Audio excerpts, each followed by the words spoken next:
On va évidemment commencer, on pourrait commencer à la fois par l'un ou l'autre, mais on va commencer par l'élection compliquée d'un speaker à la Chambre des représentants. Il y a une dizaine de jours, pour rappeler un petit peu le contexte, il y a une dizaine de jours, Matt Gaetz, c'est un élu de Floride, un proche de Trump, un MAGA parmi les MAGA, a réussi, il n'était pas tout seul, mais est à l'origine de la motion à faire tomber McCarthy. McCarthy, c'était le speaker de la Chambre des représentants. Le speaker de la Chambre des représentants en France, si vous voulez, ça serait un petit peu l'équivalent du président de l'Assemblée nationale. C'est un rôle extrêmement important hein, dans la hiérarchie du pouvoir aux États-Unis. C'est la troisième place. Il y a le président des États-Unis, il y a la vice-présidente ou le vice-président, et puis en dessous, il y a le speaker, c'est-à-dire que dans un cas dramatique de disparition soudaine du président et de la vice-présidente, c'est le speaker de la Chambre des représentants qui devient président par intérim jusqu'à la fin du mandat. Donc c'est vraiment un rôle très important. Au-delà de ce rôle important, c'est la Chambre des représentants. C'est une des chambres du Congrès. Il y a deux chambres au Congrès. Il y a la Chambre des représentants et il y a le Sénat. C'est là où on discute des normes de loi, de tout ce qui est à la fois loi mais aussi, et budget en même temps, parce qu'à l'origine de la crise, c'est quand même les discussions autour du shutdown qui s'annonçait. Donc McCarthy a été viré et depuis 10 jours, donc les républicains se déchirent. C'est vrai que dans le contexte actuel, le mot qui est utilisé est un peu particulier. On parle de guerre civile au sein du Parti républicain entre différentes branches. Donc vous avez d'un côté les MAGA, vous avez de l'autre les ultra-conservateurs, vous avez les républicains dits modérés, et tout ce monde-là essaye de faire marcher ses intérêts, soyons clairs, et c'est extrêmement compliqué parce que c'est un petit peu aussi le prix de ce système bipartiste aux États-Unis où il y a deux gros partis, le Parti démocrate et le Parti républicain. Et à partir de là, ce sont des tentes, on appelle ça aux États-Unis, des grandes tentes qui doivent accueillir des tas d'idées différentes. Donc on va se retrouver avec des partis où on va avoir une personnalité comme Liz Cheney qui est à la fois conservatrice sur les questions comme l'avortement par exemple, mais qui va être une ennemie jurée du clan MAGA, et puis d'autre côté il va y avoir les MAGA avec des personnalités comme Jim Jordan, candidat aujourd'hui, mais aussi Marjorie Taylor Greene ou Laura Boebert, donc des gens qui sont vraiment à l'extrême droite de l'échiquier américain. Et donc, il y a une dizaine de jours, Trump est rentré dans le débat. Donc Trump, on sait qu'il tire un petit peu les ficelles de tout ce qui est en train de se passer à la Chambre des représentants. Il souhaite une crise politique, économique, gouvernementale majeure aux États-Unis. N'oubliez pas, c'est sous les extrêmes, les candidats populistes ont besoin de crise pour pouvoir éclore, pour pouvoir devenir incontournable. Et donc Trump, depuis des semaines, des mois, tire les ficelles de tout ça en souhaitant une crise politique, voire une crise constitutionnelle et une crise économique. Il ne souhaite pas que les États-Unis, par exemple, que le Congrès et puis le Sénat arrivent à s'entendre sur un budget afin de créer un shutdown. Le shutdown, pour ceux qui ne connaissent pas, c'est lorsque le gouvernement américain n'a plus d'argent pour fonctionner et donc va suspendre et mettre au chômage forcé les employés gouvernementaux. Donc il y a des niveaux dans ces employés gouvernementaux qui se retrouvent au chômage. Il y a d'abord, ce sont les employés dits de moins moindre importance, et puis à mesure que le shutdown continue, la dernière fois qu'il y a eu un shutdown, il a duré plus de 130 jours, c'était encore une fois, comme à chaque fois, il y a eu déjà 5 shutdowns dans l'histoire politique américaine, c'est lorsque les républicains ont la majorité à la Chambre, et la dernière fois, ça a coûté plusieurs milliards de dollars, ça a duré assez longtemps, je ne veux pas dire une erreur, donc je ne vais pas donner les chiffres parce que je l'ai oublié, de moi j'en suis pas certain, mais bon, en tout cas, Trump souhaite tout ça, et il y a 10 jours, il a annoncé qu'il soutenait Jim Jordan pour devenir ce speaker de la Chambre des représentants. Donc Jim Jordan, pour ceux qui ne le connaissent pas, c'est un élu de la Chambre des représentants depuis 16 ans. C'est un élu qui a cette particularité de n'avoir, en 16 années de représentation, à n'avoir réussi à faire passer un grand total de zéro loi. Donc, mais par contre, c'est quelqu'un qui, pendant 16 ans, a cultivé son image et est devenu une personnalité incontournable. Il vient du mouvement du Tea Party et avec des positions extrêmement extrémistes. Extrêmement extrémiste, elle est pas mal. C'est lui qui, depuis quelques années, au niveau de la Chambre des représentants, est la figure qui mène le combat contre les Biden, père et fils, sans grand succès, vu que pour l'instant, et cet instant dure, souvent on vient me parler de l'affaire Biden et des accusations de Biden. N'oubliez pas que c'est quelque chose que le Parti républicain, avec un grand succès, on en parlera dans une prochaine émission de la chute, avec un grand succès, poursuit, un succès politique en tout cas, poursuit depuis 2018. Donc ça a commencé 2 ans avant les élections de 2020. Trump comptait sur ces affaires-là, sur ces prétendues affaires, parce que le problème il est là, c'est qu'il n'existe aucune preuve, aucun témoignage fiable. Tout ce qui existe, en guillemets, c'est ce que vous voyez sur les réseaux sociaux, et c'est fabriqué la plupart du temps. Et quand c'est pas fabriqué, c'est sorti de son contexte.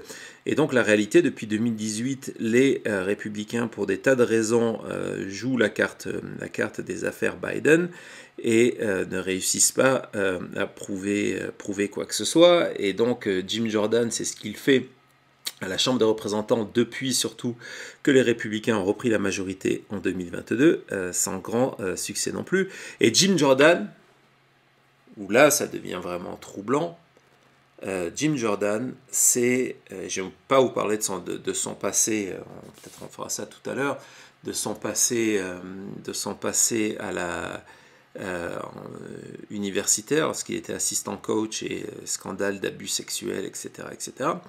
Mais Jim Jordan a joué un rôle essentiel le 6 janvier 2021.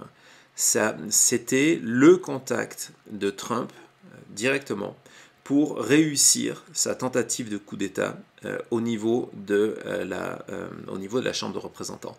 L'idée, c'était de forcer Pence à refuser de valider le résultat officiel de l'élection, et de ramener le résultat de l'élection au niveau de la Chambre des représentants, et donc d'avoir Jim Jordan qui fasse valider une victoire de Trump, même si dans la réalité il avait perdu dans les urnes.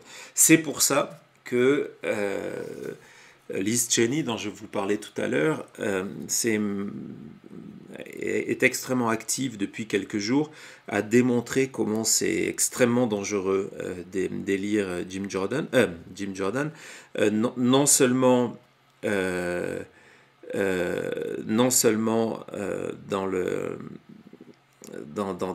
les questions de court terme sur l'aide à l'Ukraine, l'aide à Israël, etc., etc., non seulement sur le fait que ça permet une victoire des insurrectionnistes, parce que ça voudrait dire que quelqu'un qui a soutenu activement ce mouvement devienne la 3e personne à la tête du pouvoir américain.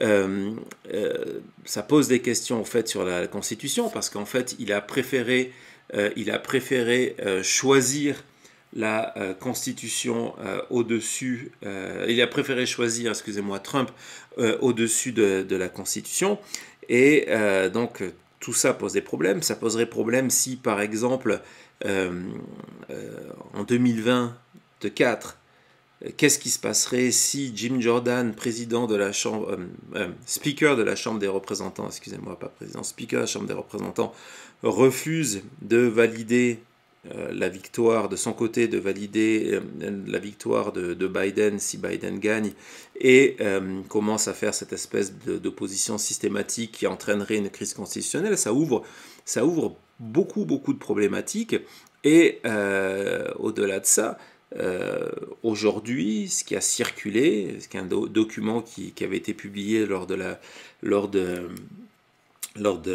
commission d'enquête sur le 6 janvier, donc commission d'enquête qui avait eu lieu il y a maintenant 1 an et demi, c'est la preuve que lors de ce 6 janvier, on sait peu de choses sur ce que Trump a fait. Il a apparemment utilisé des manières non traçables pour communiquer, c'est-à-dire qu'il a rarement utilisé son téléphone de bureau et il est rarement passé par le standard de la Maison-Blanche. Mais ce que l'on sait dans les documents que nous avons, c'est que dans la journée, dans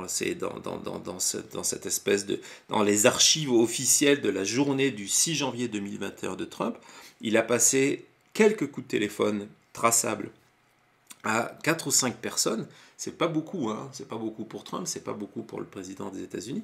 Il a contacté 4 ou 5 personnes, et dans cette journée-là, il a appelé plusieurs fois Jim Jordan. Jim Jordan, c'est la dernière personne qu'il appelle avant de monter dans sa limousine et aller faire ce fameux discours où il demande à la foule de marcher sur le Capitole. Donc voilà, donc Jim Jordan est extrêmement proche de Trump, a été extrêmement proche de la tentative de coup d'État du 6 janvier, et il est aujourd'hui le candidat des Républicains au poste de speaker. Et ce matin, il y a eu le premier tour de l'élection. Je vous en parle 2 secondes. Je profite pour faire une pause pour me désaltérer.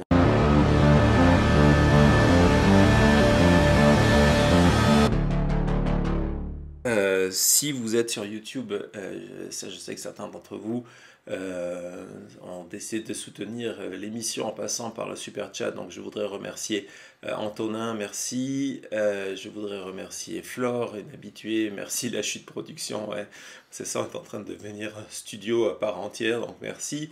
Et merci Chantal aussi, c'est très généreux de votre part à tout le monde, formidable, merci beaucoup.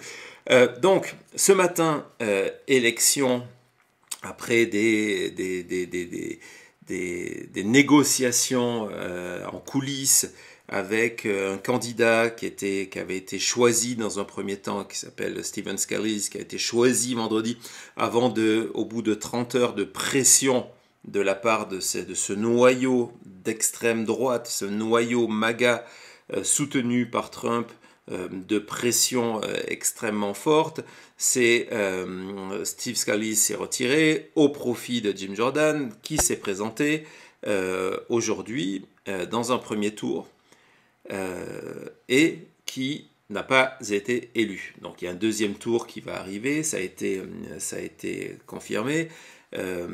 Jim Jordan, majorité très étroite à la Chambre des représentants des Républicains.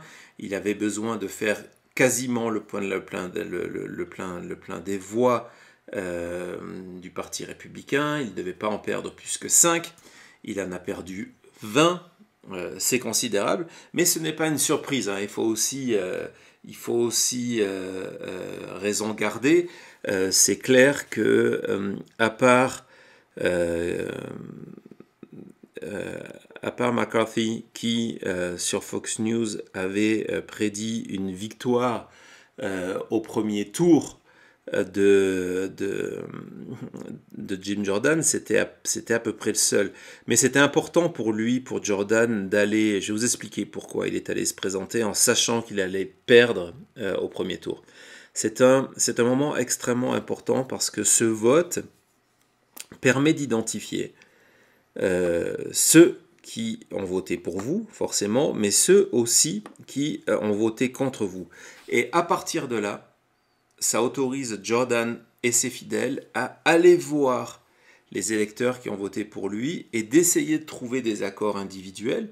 Le futur speaker de la Chambre des représentants a beaucoup de pouvoir, il y a énormément de commissions au sein de la Chambre des représentants, donc c'est toujours important pour un élu de se retrouver à la tête de ces commissions ou avoir un rôle important dans les commissions, ce qui permet après de retourner dans sa circonscription et de dire voilà, en plus de ça, vous voyez, moi je vous représente, mais je suis en charge de telle ou telle commission, et en plus ces commissions ont des pouvoirs de voter des budgets. Donc si par exemple vous vous retrouvez à la tête d'une commission sur l'agriculture par exemple, ça vous permettra plus facilement d'envoyer de l'argent public dans votre circonscription et donc d'être réélu. Et en tout cas, donc voilà, donc de s'être présenté une première fois, même si on s'en est moqué, et même si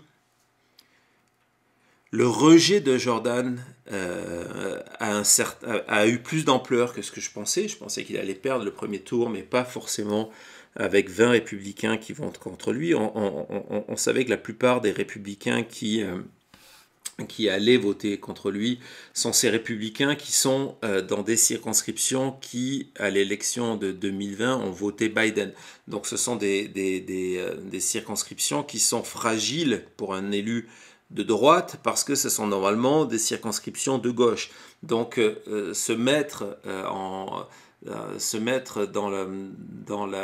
le camp de Jordan lorsque ces élus-là vont se représenter l'année prochaine, parce qu'en 2024, ce n'est pas qu'une élection présidentielle, c'est aussi des élections à tous les niveaux, gouverneur, Sénat, Chambre des représentants et au niveau local. Lorsqu'on se représente dans une circonscription où on est un élu de droite centriste si vous voulez, mais c'est une circonscription qui est plutôt de gauche ou qui est plutôt indépendante, dire qu'on a voté pour quelqu'un qui a aidé au 6 janvier 2021 de quelqu'un qui est pour Trump, c'est assurer sa défaite. Donc on savait que c'est l'enjeu de Jordan, c'était de convaincre ces gens-là. Donc comment ça a été fait? C'est ce que je vous ai raconté dans la chute d'hier, qui est toujours disponible sur YouTube dans son intégralité, et puis n'hésitez surtout pas à passer par les commentaires, on suit tout ça. Donc ce week-end, ça a été dégueulasse aux États-Unis en termes politiques, d'accord. Il y a eu vraiment une opération d'intimidation lancée par Trump et ses alliés pour forcer les modérés républicains à voter Jordan aujourd'hui. Il y a eu des campagnes d'envoi d'emails, des campagnes de posts sur X, où les coordonnées, numéros de téléphone de ceux qui pouvaient voter contre Jordan ont été donnés en pâture aux pro-Trump, à la base, cette fameuse base MAGA, vous savez, qui permet aujourd'hui à Trump d'être aussi bien placé dans les sondages. C'est parce qu'il a cette base derrière lui. Et donc, on leur a donné les coordonnées en leur disant, voilà, tel ou tel élu, c'est un traître. Le mot traître a été utilisé. Donc, c'est un traître. Et si vous voulez, il faut le faire changer d'avis. Passez le week-end à téléphoner non-stop à son secrétariat, à son bureau à Washington, à son bureau dans sa circonscription, harcelez-les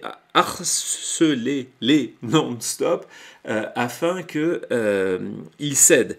Donc ce matin, ce premier tour, c'était de voir cet enjeu, et il y a effectivement des élus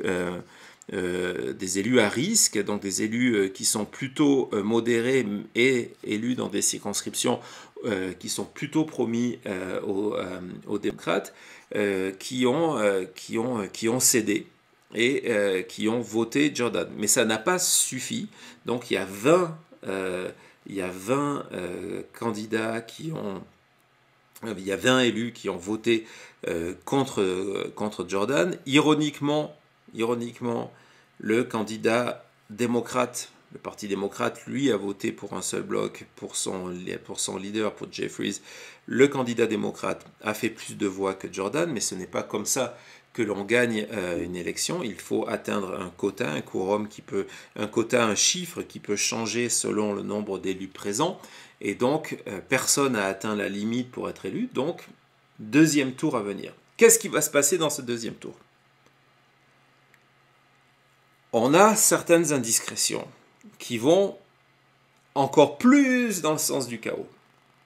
Les indications absolument en ce moment disponibles, c'est qu'il y a certaines personnes qui ont voté contre Jordan au premier tour, ont l'intention de voter pour lui au deuxième, qu'en fait c'était un premier tour pour montrer qu'ils n'étaient pas d'accord avec la manière dont la candidature Jordan était imposée. Donc c'était vraiment pour le coup un vote de protestation. Et donc on sait que sur ces 20-là, il y a une partie qui va se rabattre sur Jordan.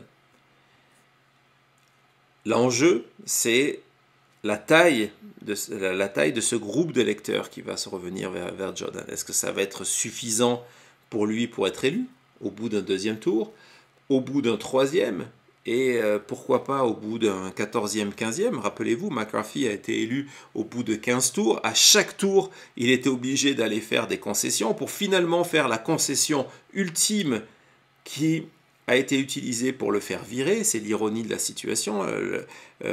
Les MAGA voulaient avoir le pouvoir de virer le speaker de la Chambre des représentants en imposant que si un seul élu décidait d'une procédure d'un vote de confiance, il fallait que ce vote ait lieu. Avant, il fallait que ce soit un groupe d'élus qu'il fasse. Donc, ça a été la dernière concession de McCarthy. Il a fait la concession qu'il y aurait eu cette procédure en enquête d'impeachment sur Biden. Tout ce qu'on a vu ces dernières semaines, c'est des concessions déjà de McCarthy pour arriver au pouvoir. Et finalement, ils l'ont jeté.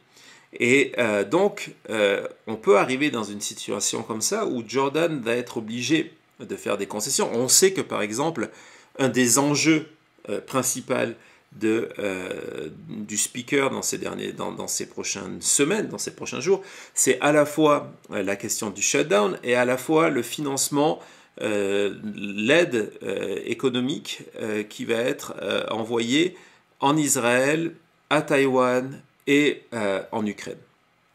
Et que c'est une scission très forte au sein des républicains. Il y a une partie des républicains qui souhaitent continuer à envoyer de l'aide en Ukraine et une autre qui, pour des raisons politiques, souhaitent que l'aide à l'Ukraine s'arrête. Certains, comme Marjorie Taylor Greene, s'opposent aussi à un envoi de l'aide à Israël, en expliquant qu'elle, ce qu'elle veut, c'est que tout cet argent soit utilisé pour être mis à la frontière entre le Mexique et les États-Unis. On est vraiment dans des considérations électoralistes, quasiment commerciales, mais c'est comme ça. Et donc, Jordan va devoir faire des concessions sur sa droite, sur sa gauche, manière de parler, mais du côté de ces républicains dits normaux et ces républicains modérés, parce que ce ne sont pas forcément les mêmes, du côté des conservateurs, du côté des ultra-conservateurs et du côté MAGA,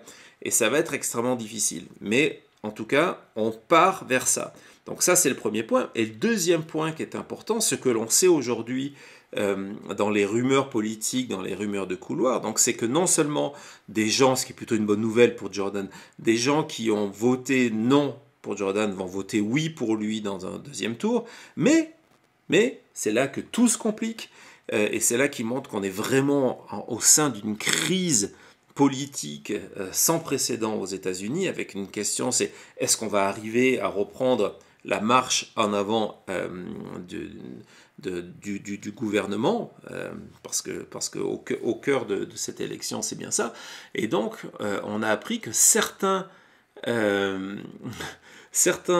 représentants qui avaient voté pour Jordan au premier tour l'avaient fait par discipline de parti et qu'ils considéraient que cette discipline de parti n'avait plus lieu d'être au deuxième tour. Donc, il va aussi perdre des voix, apparemment. Donc, en attendant, vous imaginez que c'est l'effusion complète dans les couloirs de la Chambre des représentants, que tout le monde essaye de retirer des avantages. N'oubliez pas ça, hein, c'est que pour les élus, qu'ils soient républicains, démocrates, et là pour le coup les élus républicains, ce vote à venir, c'est une position de force où chaque voix a un prix, où ça permet d'aller voir Jim Jordan et dire ok, je vais voter pour toi, je vais même publiquement m'engager pour toi, mais en échange, il faudrait s'opposer à ça, il faudrait pousser plus ça, et puis moi, à titre personnel, je dois me retrouver dans telle ou telle commission. C'est ce qui est en train de se passer à Washington au moment où je vous parle, avec une véritable question, c'est est-ce que au bout de toutes ces tractations, Jim Jordan deviendra-t-il le 56e speaker de la Chambre des représentants? Hier, dans la chute, je vous expliquais pourquoi je pense qu'à terme, ça va être le cas. Mais son élection va amener une année extrêmement compliquée avec des enjeux extrêmement graves. Je vous ai parlé du shutdown et des aides internationales. Et à terme, même si c'est une victoire à court terme, si Jordan est élu, c'est une victoire à court terme pour Trump, pour les insurrectionnistes du 6 janvier, dans la réalité, c'est une victoire à la Pyrrhus qui va être extrêmement négative sur le moyen terme. Et d'ailleurs, c'est pas que moi qui le dis, c'est aussi ce que dit Liz Cheney. Elle dit si Jordan est élu, donc s'il est élu, il a besoin de l'aide de ces fameux républicains. Il y en a une douzaine de zones qui ont été élues dans des circonscriptions qui sont plutôt de gauche. Liz Cheney dit en 2024, dans un an, c'est des candidats démocrates qui vont être élus à leur part et à leur place. Et à cause de ce qui est en train de se passer aujourd'hui, à cause de ce qui est en train de se passer depuis 10 jours, les républicains perdraient la majorité à la Chambre des représentants en 2024. Donc voilà à peu près tout ce qu'on pouvait dire. Alors l'idée, c'est pas moi qui parle sans fin, c'est non seulement de prendre vos appels. Donc là, on va essayer d'organiser ça sur le sujet. Donc avant de parler de Trump, avant de parler du gag order de Trump, Trump vient de faire appel de son gag order, ce qui n'est pas non plus, ce qui est une surprise, c'est dans l'ordre des choses. Il vient de faire appel à l'instant, il y a une dizaine de minutes pendant que je vous parlais.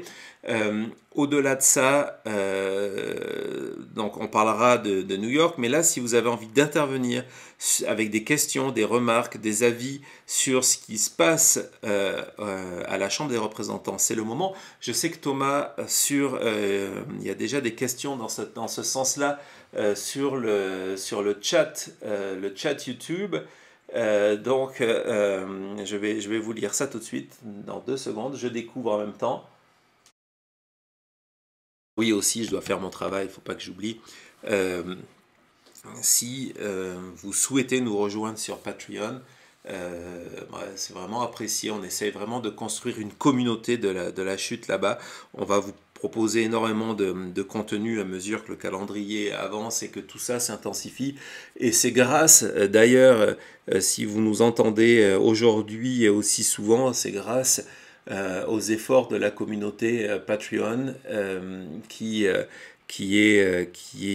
nous permet aujourd'hui d'être présent et d'avoir ce nouveau studio pour faire ça de manière régulière. Donc vas-y, prenons les quelques questions. Il y avait un commentaire assez rigolo de Thierry, c'est ça, qui demandait si George Santos avait voté pour Michael Jordan. George Santos, ouais, c'est exactement ça. George Santos, si vous ne savez pas qui c'est cet élu, plus pour longtemps, cet élu républicain qui a créé sa biographie de toute pièce, qui une fois a été descendant d'un rescapé de l'Holocauste, qui surtout a détourné énormément d'argent, donc il y a plusieurs affaires en cours. Donc avant de donner la parole sur Space à Anto et Dominique, merci de votre présence. Une question de Watu sur YouTube. Non, une remarque qui dit George Santos serait capable de voter Jordan en disant qu'il a joué avec lui à un NBA à l'époque. Ouais, c'est à peu près ça. Santos c'est devenu la blague qui a été présent et qui a tout fait. Donc, est-ce qu'on a des questions cette fois-ci Sur Facebook cette fois-ci. Alors salut Facebook, donc ça veut dire que ça marche. Bravo, bravo Thomas, on est aussi sur Facebook. Donc sur Facebook on a une question. Les démocrates ne peuvent pas faire des abstentions pour modifier le nombre de voix nécessaires pour élire le représentant de Jeffries. Il y a des calculs politiques. En fait, ça sera au niveau des républicains si il y a des républicains qui oublient de venir voter, comme ça a été le cas ce matin d'ailleurs de quelques-uns d'entre eux qui étaient dans les couloirs, qui étaient devant la porte, mais qui sont oubliés de venir voter. Ça change effectivement le nombre qui permet d'être élu. Et donc, en théorie, cela pourrait permettre l'élection d'une manière ironique complète, l'élection de Jeffries, donc d'un démocrate. Mais bon, dans tous les cas, ça ne serait même pas une solution. Même si, ça voudrait dire que le républicain qui oublierait de venir voter ou qui voterait pour un démocrate serait jeté encore plus en pâture à l'électorat MAGA. Il faut que vous compreniez la situation des élus républicains aujourd'hui. Ils se retrouvent, des élus modérés, ils se retrouvent élus dans des circonscriptions où ils sont obligés de séduire des indépendants, obligés de séduire des électeurs de gauche, obligés de séduire des électeurs centristes, et en même temps, ils savent que s'ils font ça, ils vont se faire tuer, au sens figuré, par la base MAGA.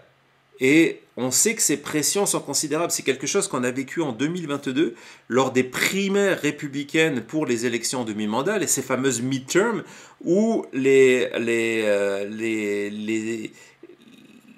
Trump et ses fidèles, les plus extrémistes des MAGA, sont venus détruire les candidats modérés, et où ils en ont payé le prix comptant. C'est que ces candidats extrémistes qui ont gagné dans les primaires républicaines ont été balayés au moment des élections parce qu'ils sont trop radicaux pour séduire au-delà de leur base. Et donc, si demain un républicain permettait l'élection d'un démocrate, il serait confronté à cette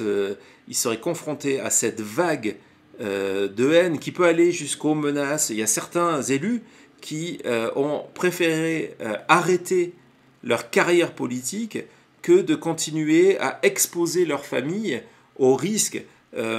Quelqu'un comme Mitt Romney ne veut pas faire c'est pour ça qu'il a pris sa retraite, il ne veut pas passer par une phase de primaire parce qu'il sait ce que ça veut dire. C'est quelqu'un qui a été obligé de payer des gardes du corps pour sa famille face aux menaces de la base MAGA. C'est vraiment quelque chose qu'il faut comprendre. C'est américain, on ne fait pas la politique on ne fait plus de la politique comme vous le faites en Europe. Ça s'accompagne de menaces, ça s'accompagne de photos de votre famille qui sont publiées sur les réseaux sociaux, d'adresses ou de l'école où vont vos enfants, de coups téléphoniques au milieu de la nuit, de visites impromptues chez vous, etc. etc. Donc, c'est très difficile. Et si demain, il y avait un démocrate, on se retrouverait dans la même situation où il y aurait un vote de confiance que les républicains regagneraient, donc le démocrate serait viré, on passerait par autre chose. Et dans le même cas, il y a eu beaucoup cette notion qui reprend un petit peu la question qu'on a eue sur Facebook, cette notion de peut-être une espèce de gouvernement provisoire et donc d'un speaker provisoire qui serait là d'unité nationale. Ça pareil, plus personne n'est dans cet état d'esprit aux États-Unis, malheureusement. Donc je vais prendre sur X, je vais rajouter Anto qui intervient très fréquemment. Anto, c'est à toi de parler, est-ce que tu m'entends ? Bonsoir William, bonsoir Thomas et Colin. Ouais, alors pour info, donc je pense qu'on t'entend là sur YouTube, on t'entend sur X, sur Twitch et sur Facebook. Donc voilà, toute la pression. Je vais même couper le son de la télé parce que c'est vrai qu'il y a un décalage en plus avec YouTube. Vas-y. Alors, j'ai une question qui parle d'une information que j'ai lue mais dont j'ai pas de certitude. J'avais cru comprendre que Jordan, il pouvait pas forcément être élu, ou s'il était élu, c'était complètement contraire au principe de la Chambre, dans le sens où il est accusé ou co-accusé dans une des affaires de Trump. Non, Jordan n'est pas inculpé, donc il peut se présenter. Il y a juste il y avait une procédure qui avait été lancée contre Jordan au moment du comité d'enquête sur le 6 janvier, où il avait refusé, il avait été convoqué officiellement et il avait refusé de se présenter. Mais peut-être je me trompe, mais je pense que la procédure avec les élections et la dissolution du comité d'enquête, je pense que la procédure a été au mieux reportée ou au pire annulée. Donc, il n'est pas inculpé. Et en fait, tu fais référence à l'article 26, non pas du règlement de la Chambre des représentants, mais de l'article 26 du Code de bon fonctionnement du groupe républicain. Euh, Ah, au, c'est, du ok. groupe républicain au sein de la Chambre des représentants qui effectivement interdit un candidat de se présenter s'il a au moins deux inculpations. Donc, même si cette histoire de refus de se présenter devant la Chambre des représentants était toujours en cours, ça en fait qu'une. Et si ces inculpations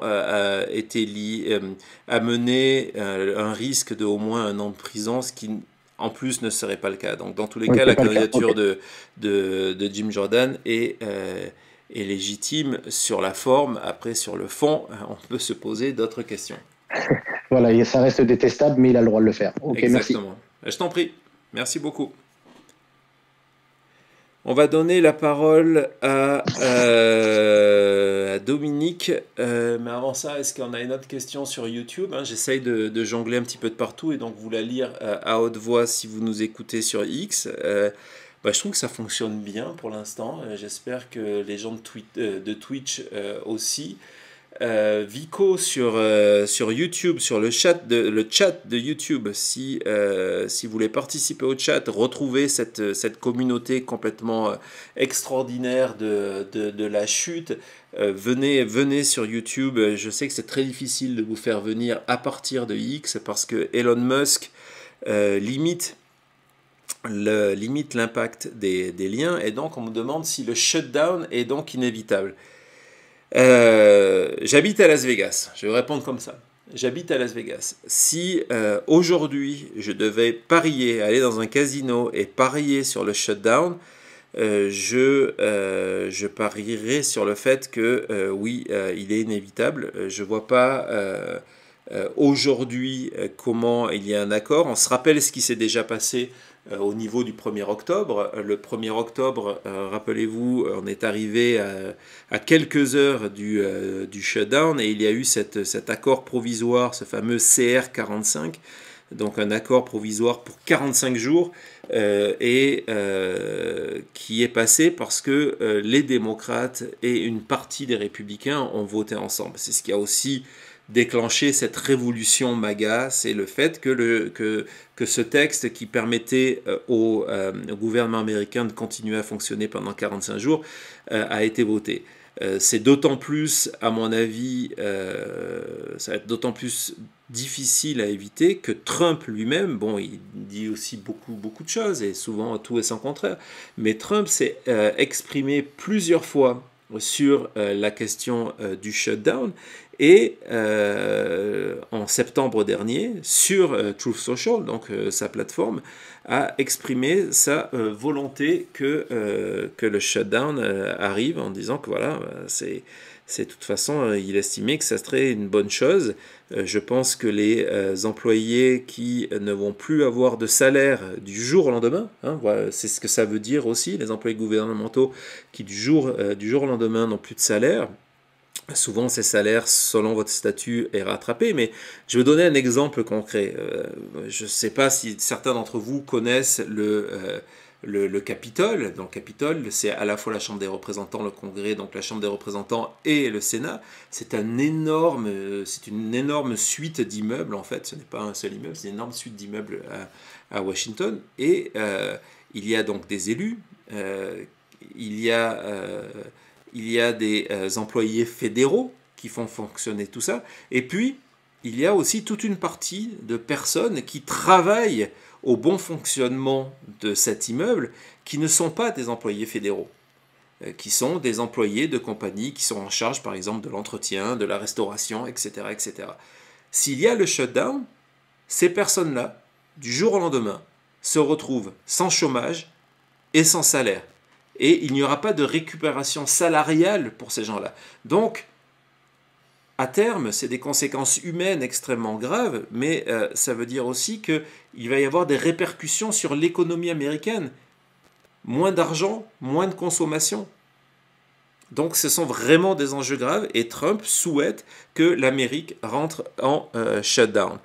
Je vais donner la parole à Dominique sur X. Je me perds avec tout ça. On a beaucoup de choses. Je ne vous dis pas Thomas aux manettes à quoi ça ressemble. Mais c'est parti. Dominique, c'est à toi de parler. Dominique du Québec. Bonjour. Salut. Oui, aux dernières nouvelles, c'est là que j'habite. Oui, question fort simple. Tantôt, c'est intéressant, vous avez parlé de George Santos et que vous avez dit probablement qu'il ne sera plus très longtemps membre du Congrès. Ouais. Moi, je me souviens, parce que il me semble cette semaine, d'ailleurs, il a commencé à proférer des menaces contre les républicains qui ne le soutiendraient pas. Est-ce que quelqu'un pourrait lui rappeler ce qui est arrivé à Madison Cawthorn? Ouais, c'est effectivement du même niveau. De toute façon, les menaces. Donc, pour ceux qui ne suivent pas l'actualité américaine de manière aussi précise, c'est un élu pro-Trump qui, c'est pareil, était parti avec son bâton de pèlerin pour soi-disant dénoncer les abus sexuels des républicains conservateur hors MAGA. Et en fait, il y a tellement de trucs qui sont sortis sur lui pour montrer que le pervers sexuel qu'il voulait dénoncer, finalement, c'était lui, il a même perdu au niveau des primaires et qu'il y a en plus sa campagne et lui, à titre personnel, avait détourné des fonds, doit énormément d'argent. Son miracle, c'est qu'il a échappé à la justice, comme c'est malheureusement très souvent le cas. Santos, on est à peu près dans cette même état d'esprit où il s'est dit que son rôle d'élu lui permettrait de passer à travers les gouttes. C'est pas le cas.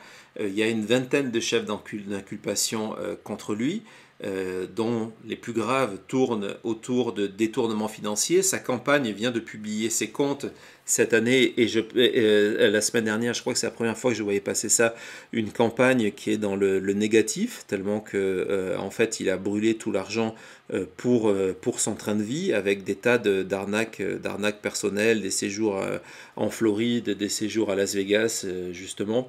Et donc voilà, et entre autres, une des accusations, c'est qu'il a pris les numéros de carte de crédit des donateurs, des gens qui lui ont donc passé de l'argent pour les utiliser pour son enrichissement personnel. Donc je pense que ça soit via la justice, via l'élection en 2024 où il n'a plus aucune chance de gagner, parce que lui aussi d'ailleurs, ça avait été une victoire assez surprise. Il était élu dans une circonscription à New York qui est plutôt démocrate. Et donc il va perdre, et au-delà de ça, il y a même une procédure qui a été débutée d'ailleurs par des élus républicains, pour le faire renvoyer le plus rapidement possible du Congrès. En tout cas, merci Dominique de ta participation. Je vais donner la parole. Non, d'abord, je vais passer par une question sur le chat, et après je donnerai la parole à Agnès. Je regarde aussi ce qui se passe un petit peu sur ma timeline Twitter. Si vous avez des questions aussi, je sais que certains préfèrent les donner là-bas. Tiens, je vais prendre juste un message. On me demande si je récupère toujours des codes Blue Sky. Oui, je récupère toujours des codes Blue Sky. J'en distribue toujours. Je le fais de manière plus discrète parce que je ne veux pas attirer sur mon compte des gens qui viennent faire juste ce qu'on appelle des giveaways et qui n'apportent absolument rien à la communauté et qui viennent vous enlever des invitations pour cette nouvelle plateforme qui est en train de se développer. Je pense qu'on approche les 1,5 million d'abonnés. La communauté francophone est de plus en plus importante. Donc oui, je continue à envoyer tous les jours des messages. Et au-delà de ça, ce que j'ai fait hier, et ce que je ferai sûrement encore aujourd'hui, si vous êtes sur YouTube, si vous n'avez pas encore, c'est le moment de le faire. Venez vous abonner à la chaîne, cliquez sur la clochette et lorsque ce stream sera terminé, lorsque ce space de la chute sera terminé, laissez-nous un commentaire avec votre adresse X et on enverra un code Blue Sky aux abonnés de la chute. C'est une manière, c'est gratuit, hein, vous abonner à l'émission, c'est une manière de vous remercier. Donc voilà, donc question, avant de donner la parole à Agnès, question de Anto encore, c'est peut-être le même. Je pose des questions sur tous les supports, mais s'il y a un shutdown jusqu'aux élections, est-ce que ça ne va pas porter préjudice aux républicains sur les élections locales et présidentielles? A priori, oui. A priori, c'est clair que s'il y a un shutdown, c'est un petit peu comme aujourd'hui, on se dit, mon Dieu, mais si Jim Jordan passe en force, il compromet la majorité républicaine à la Chambre des représentants en 2024. On se dit que s'il y a shutdown, les républicains seront principalement pointés du doigt, donc ça sera mauvais pour eux en 2024. C'est pas le calcul que fait Trump, d'accord? C'est le calcul de la majorité des observateurs, c'est celui qui semble plus logique lorsqu'on regarde l'histoire et l'histoire des conséquences des précédents shutdowns. Mais du côté de Trump, il y a ce calcul contraire que ça va paralyser le pays, ça va faire monter encore plus les divisions, plus les tensions, et que c'est dans cet univers-là de crise gouvernementale généralisée qu'il a une chance d'être élu en 2024. Voilà, on a aussi, ça fonctionne sur Twitch, on a B3 Jockey, c'est ça, qui nous envoie un cœur, merci. Voilà, c'est formidable, on est en train de devenir international. Donc voilà, on retourne sur X et je donne la parole à Agnès qui, j'espère, a une question, une remarque par rapport à ce qui se passe à la Chambre des représentants. Après, je pense qu'il y a encore un call à ce niveau-là. Et après, je voudrais vous parler de New York parce que ça a été une journée catastrophique pour Trump. Donc voilà, Agnès, c'est à vous. Agnès, il faut appuyer. Je sais que c'est un petit peu compliqué. Voilà, c'est parfait. C'est en train de venir. Oui, Agnès, on vous entend. On vous entend, Agnès. C'est à vous de parler. Les joies du direct. C'est pas très grave, hein. C'est space, c'est toujours un petit peu compliqué, hein. Ne vous sentez pas, bête ou quoi que ce soit. Vous n'y êtes pour rien. C'est cette app qui est très particulière. Mais Agnès, c'est à vous. Agnès, c'est parti. Donc, on va donner du coup la parole à BLKFDY. Et puis après, on prendra... donc salut Twitch, hein. Je vois qu'il y a d'autres personnes sur Twitch qui viennent nous donner des cœurs. Donc j'imagine que c'est bien. Donc salut Twitch. Très content de vous retrouver. Très content d'être chez vous. C'est à vous, BLK. Non, toujours pas. Bonjour, bonsoir, Si c'est passé. bonsoir toute l'équipe. Salut. Oui, ça passe? Ouais, c'est bon. Bonsoir. C'est à vous. Voilà, bonsoir à toute l'équipe. Merci pour encore une fois pour le travail que vous faites. Je dois avouer que ça me fait découvrir. J'étais complètement ignorant entre guillemets avant de vous suivre à propos de la politique américaine et des subtilités. Et donc je vous remercie pour ce travail. Merci. Par contre, j'ai vraiment l'impression, bon, je vais peut-être parler un peu crûment, mais j'ai vraiment l'impression quand vous décrivez la politique américaine, j'ai plus l'impression d'assister à un épisode du Parrain ou de la mafia. J'entends des termes pression, chantage, mise en danger, Et donc, tout à l'heure, j'ai suivi le vote pour le poste de speaker, Oui. grâce à votre lien d'ailleurs, en direct. Merci encore à la Chambre. Et donc, j'ai été surpris par rapport à cette ambiance, par rapport à toutes ces menaces. J'ai été surpris de voir que le vote ne se faisait pas de manière confidentielle. Oui. Donc, il se faisait vraiment en public.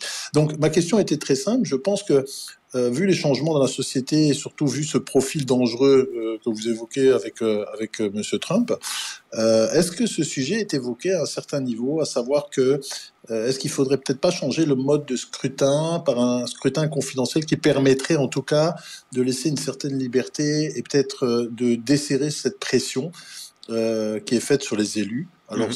si c'est discuté, je ne sais pas qui a le pouvoir, peut-être la Cour suprême, je ne sais pas comment ça fonctionne aux États-Unis pour modifier ce point du règlement, parce que j'estime également que, vu les pressions, ces élus, finalement, n'ont pas la liberté, je veux dire, demain d'appliquer, même s'ils le souhaitaient, leur politique. Ils appliquent finalement la politique de leur gourou, quoi.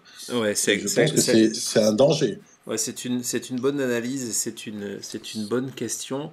Et l'ironie de la chose, c'est que donc on est aujourd'hui face à un vote public où les candidats sont appelés. Donc c'est vraiment un Ouais. héritage du passé américain si vous n'avez pas vu la manière dont s'est passé ce premier tour, les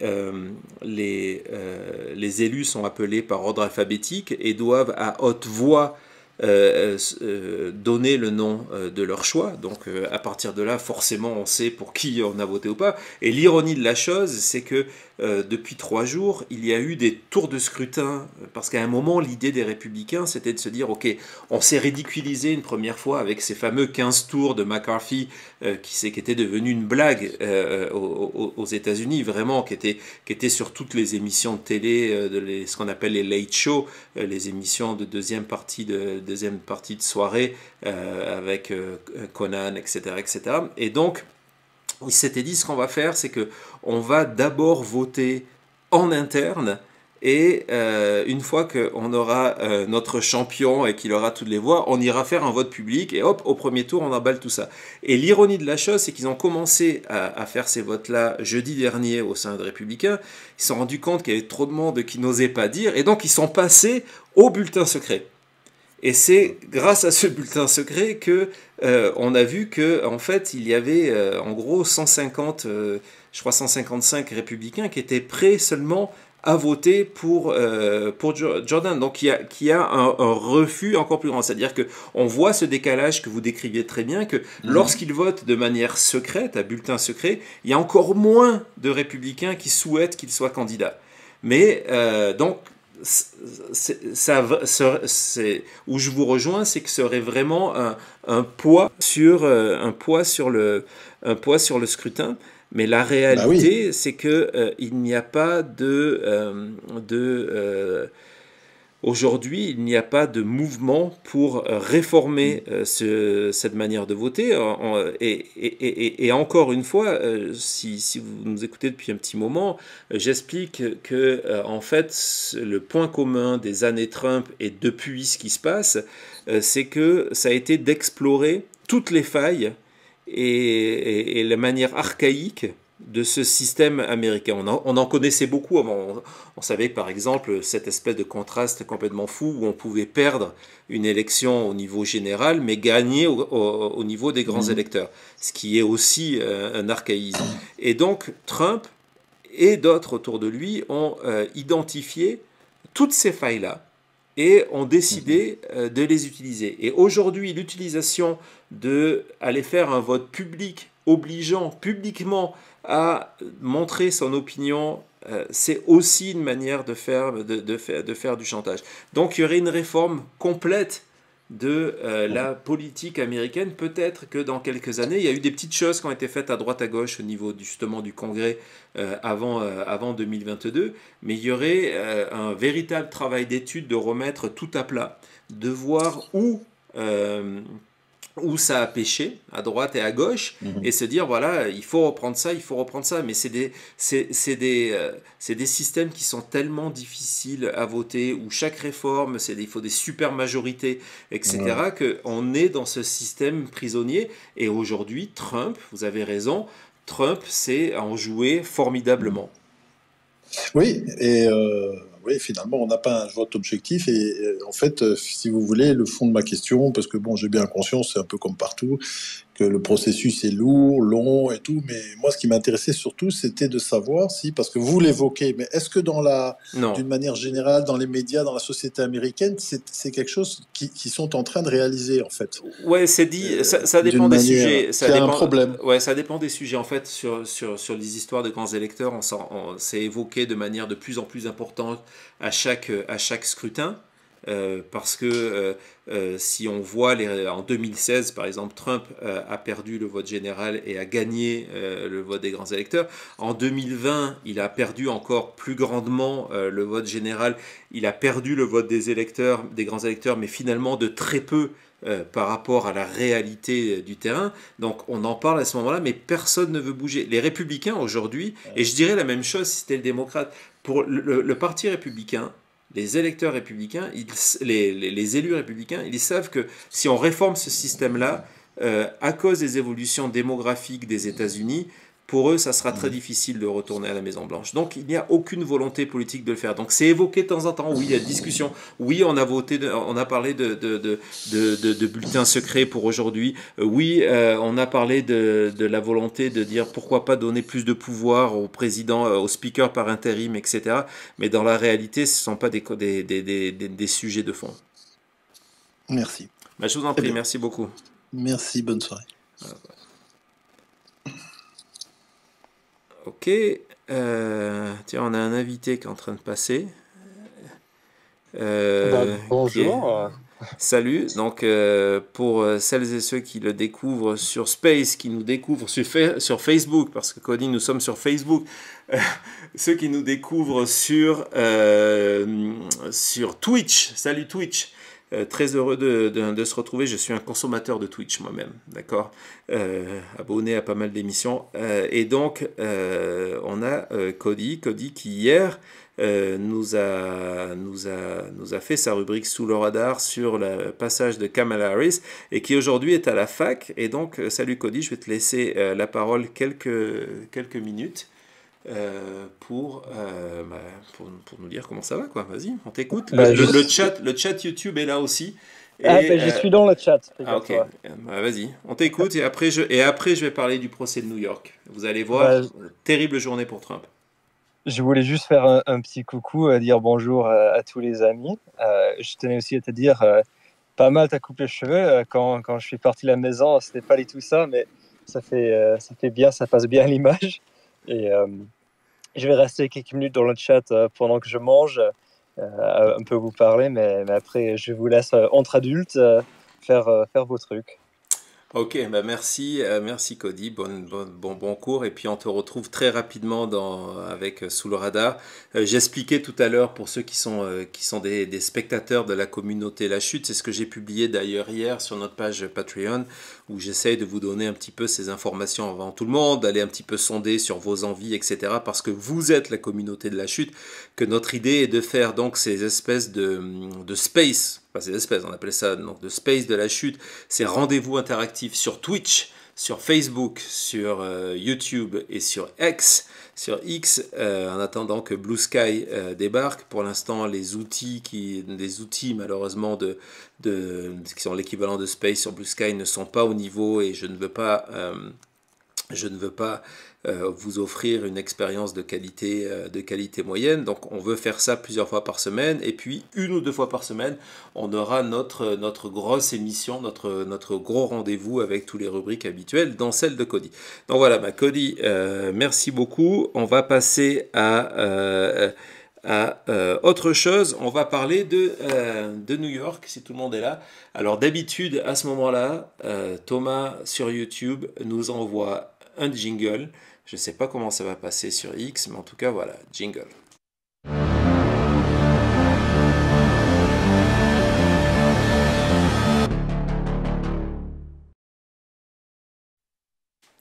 Voilà, je change de mug.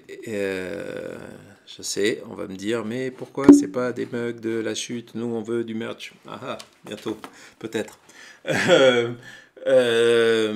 Donc, avant de me lancer sur la 3e semaine du procès de New York, le retour de la revanche de Trump, je voudrais remercier Sylvie. Alors Sylvie, c'est pareil, si vous ne la suivez pas encore sur X, allez-y, c'est une passionnée québécoise de la politique américaine. Elle suit ça de manière extensive et elle est présente comme d'habitude sur le chat via le super chat. Merci Sylvie, mais elle est aussi une membre importante de la communauté La Chute sur Patreon.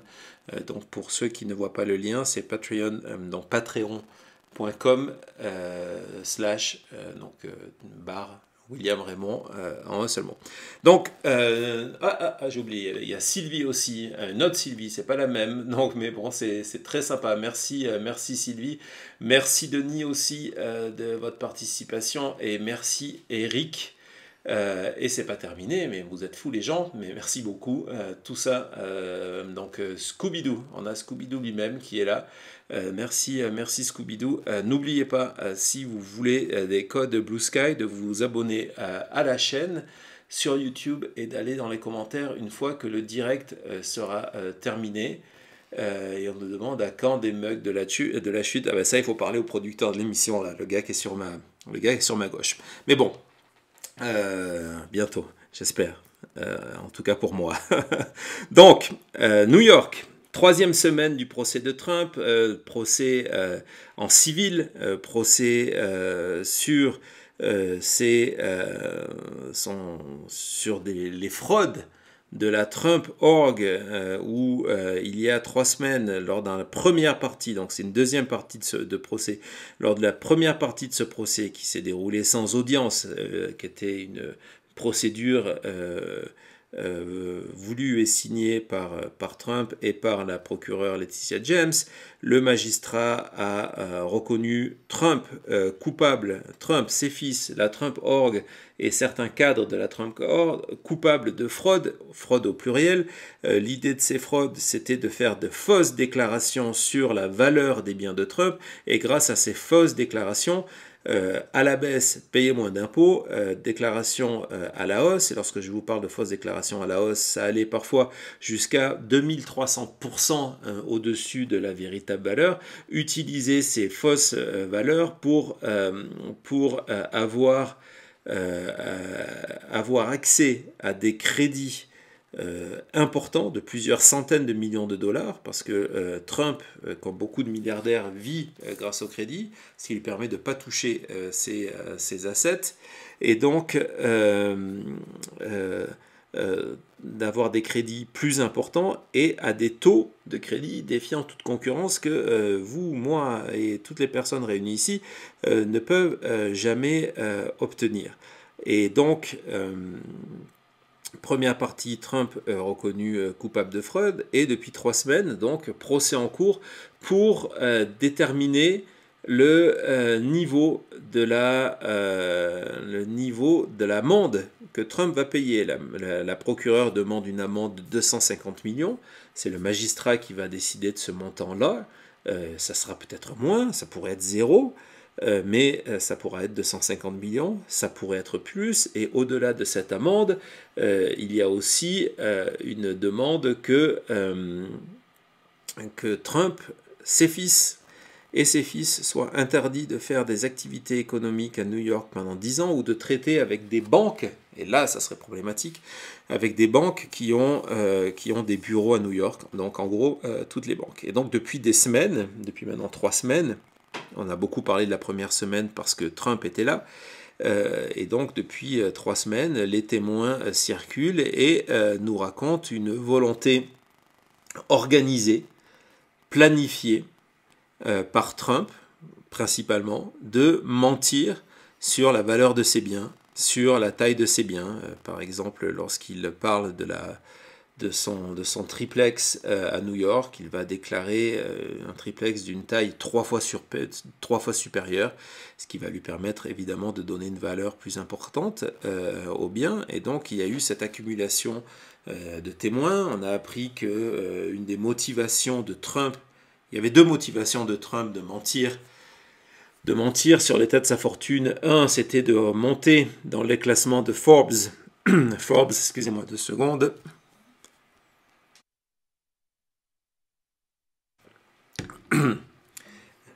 L'air est sec, excusez-moi.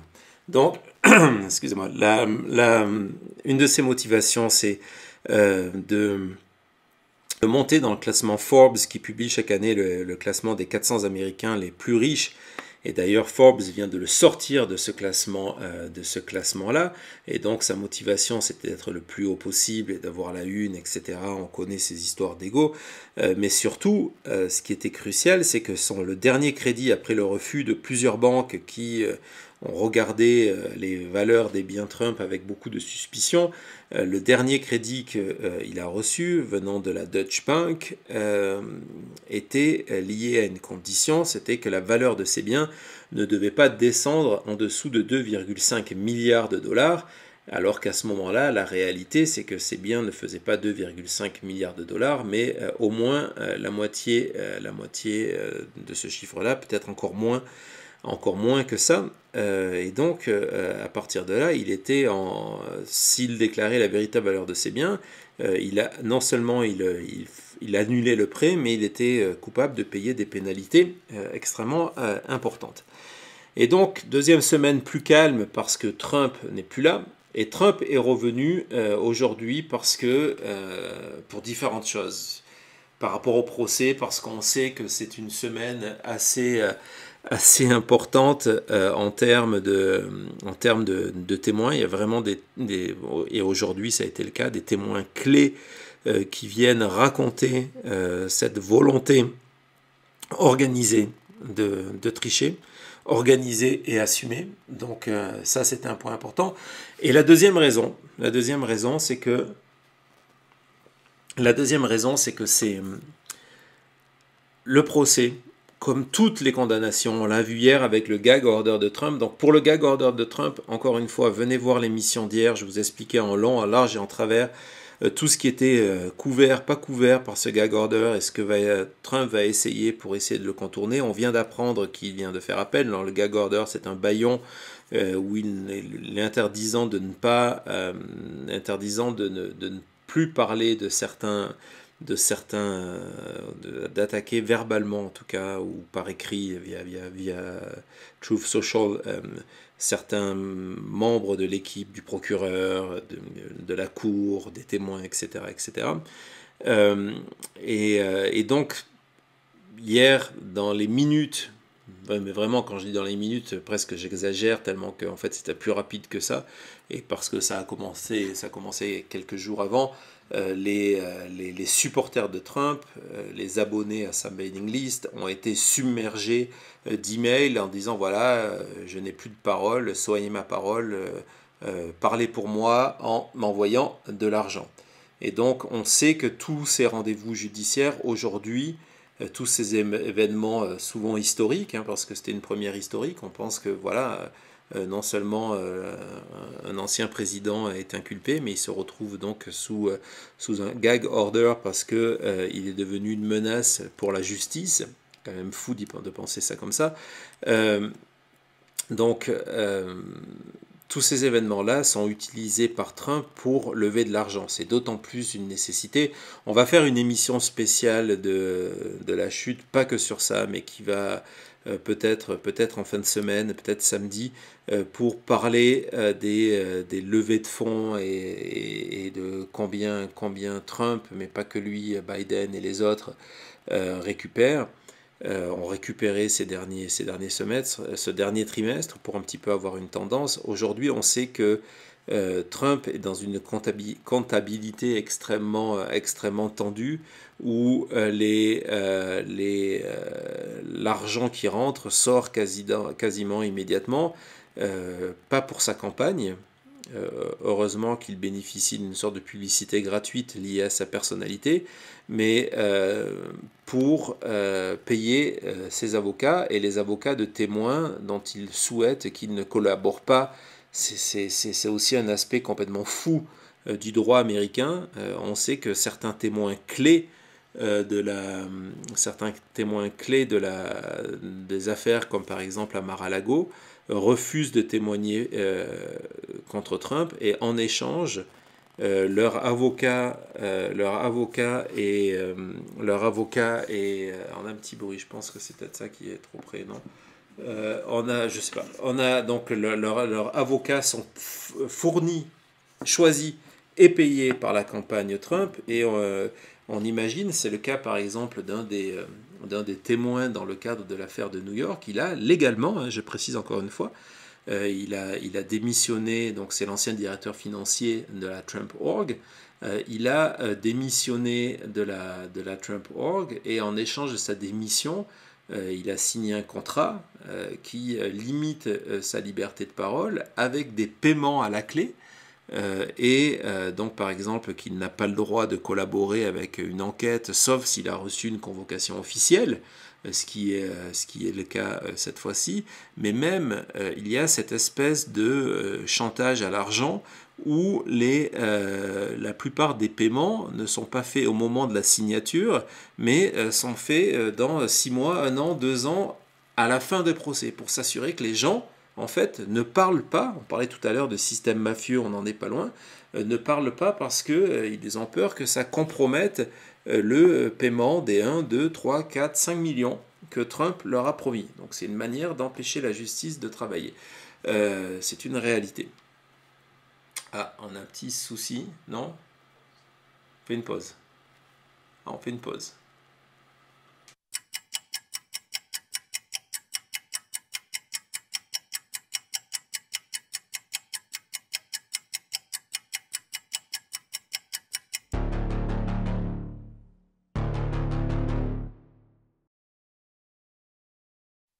C'est un petit souci technique, donc on est revenu. On essaye d'enlever, en fait, il y a un petit problème de son. On essaye de corriger ça, mais bon, voilà, on est revenu. Donc, je ne sais plus où j'en étais du coup, j'ai perdu le fil de ma pensée.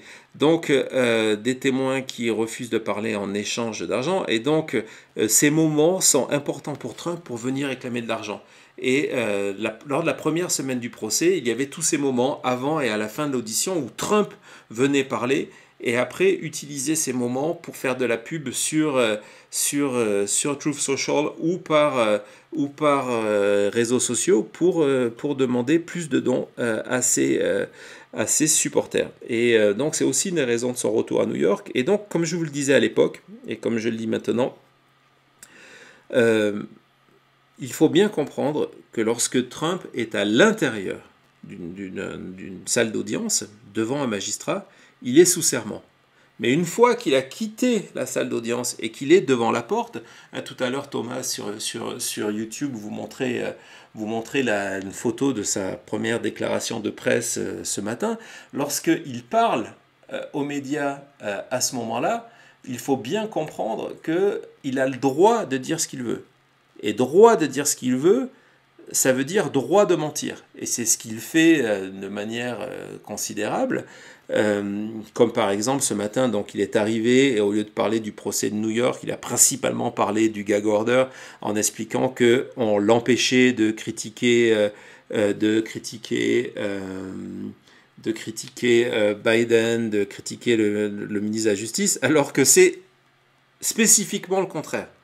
C'est-à-dire que dans la décision de la juge Chutkan, elle a défini qu'il ne pouvait pas attaquer verbalement le procureur, il ne pouvait pas attaquer verbalement les témoins, il ne pouvait pas attaquer verbalement le juge, donc les personnes impliquées dans le procès, mais que par contre, il avait sa liberté d'expression de s'en prendre au ministre de la Justice, de s'en prendre au président tant qu'il veut. Et donc ce matin, il est venu annoncer typiquement le contraire. Et dans la foulée, poste sur Truth Social, envoi d'email en disant, voilà, en reprenant les images, les propos de Trump, on m'empêche de parler, on ne veut pas que je sois président, tout ça parce que j'ai 70 points d'avance dans les sondages, etc.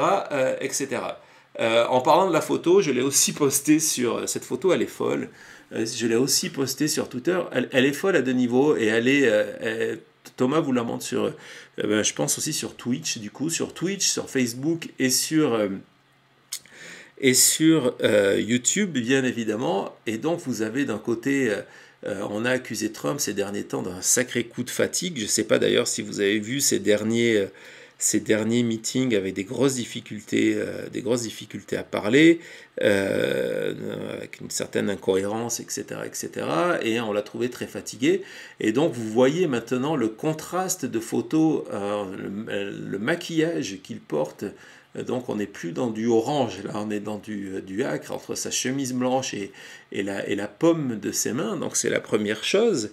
Et donc souvent c'est pour ça qu'on a cette espèce de sentiment que Trump est beaucoup plus jeune que Biden. Dans la réalité, c'est que ce soit Biden ou Trump, on a 2 candidats qui sont âgés.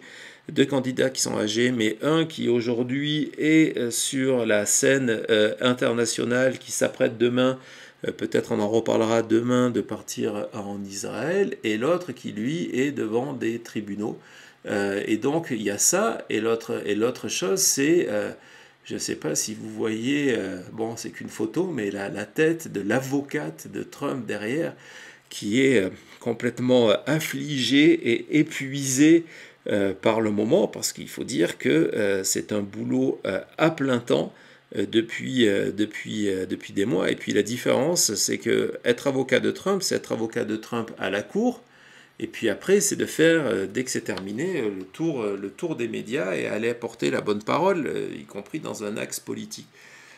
Donc voilà, donc ça c'était le moment avant. Et donc aujourd'hui, que je reprenne mes notes parce qu'il s'est passé pas mal de trucs. Donc aujourd'hui, il y a eu un moment qui m'a fait sourire lors de ce procès. Je pense qu'il a fait aussi sourire le magistrat. Dans sa justification de 35 pages de la condamnation de Trump pour fraude, le magistrat racontait par exemple comment Trump et ses avocats, à un moment, je vous jure, ce n'est pas des blagues, le document est public et disponible, mais comment à un moment le magistrat a tenté, Trump et ses avocats ont tenté de remettre en question la définition du mètre carré, en essayant d'expliquer qu'en fait, on pourrait peut-être utiliser différentes définitions, et c'est peut-être pour ça qu'on n'était pas d'accord sur la valeur des biens. Ça rappelle un petit peu ce débat entre les news et les news alternatives, les vraies news et les fake news, comme s'il y avait deux dimensions, comme s'il y avait une vérité alternative à la vérité vraie. Et donc là, c'était les mètres carrés normaux et les mètres carrés sous Trump. Et là, aujourd'hui, nouvelle tentative dans le même sens, où après les témoignages à charge, mais vraiment à charge, d'experts qui non seulement ont été utilisés par Trump, mais dont les déclarations ont été maquillées, ont été modifiées, une tentative des avocats de Trump de nous faire croire qu'il y avait une différence entre expertise et valorisation, et que n'importe qui, dont Trump lui-même, avait le droit de faire une valorisation, pouvait venir et dire, bah tiens, à vue d'œil, basé sur mon expérience, bah moi je pense que ce terrain de golf, il vaut 540 millions. Non mais attendez, en fait il ne vaut pas 540 millions parce que ça a été aussi une des découvertes de ce procès, c'est que lorsque Trump a été élu à la Maison-Blanche, excusez-moi, une des premières choses qu'il a fait, c'est qu'il a appelé son responsable financier, il a dit maintenant que je suis élu président, il faut reprendre toutes les valeurs de mes biens et les augmenter. Parce que il y a ce fameux presidential premium, un premium présidentiel, et il a fait augmenter de 15% la valeur de tous ses biens en estimant que maintenant, comme il était président, tout cela valait encore plus cher. Et donc, aujourd'hui, on a essayé de nous expliquer que la justice pouvait satisfaire de valorisations effectuées par Trump lui-même, à la cuillère, à la louche, au coup d'œil, le doigt dans le vent. évidemment, ça n'a pas forcément,